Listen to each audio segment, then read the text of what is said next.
Азыркы учурда биз мамлекеттин ээси болуп туруп мына кыргыз эли. Бирок жашоо тартибибиз өзүбүздүкү эмес да. Жашоонун тартиби өзү биздин элибиздин наркында, дөөлөтүндө негизинде жатпайт да. Башка тартип, башка эреже, башка көрүнүштөр, башка дүйнө тааным.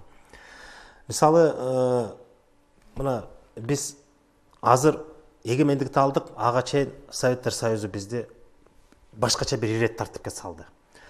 Толугу менен жаман деп айта албайм, жакшы нерсеси да болду, бирок биздин улуттук өзөккө, биздин нарк насилге, дөөлөттөрүбүзгө жооп бербеген нерселер да болду.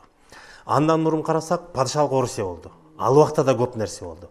Андан мурун карасак, ага чейин башка жуңгарлардын басмырлыгында болду. Кыскасы, канча бир 2-3 кылымдын тегерегинде биз башка мамлекеттердин басыгында турганда биздин өзүбүздүн жашоо тартибибиз өзгөрүп, алардын тартиби үстөмдүк болуп турду да.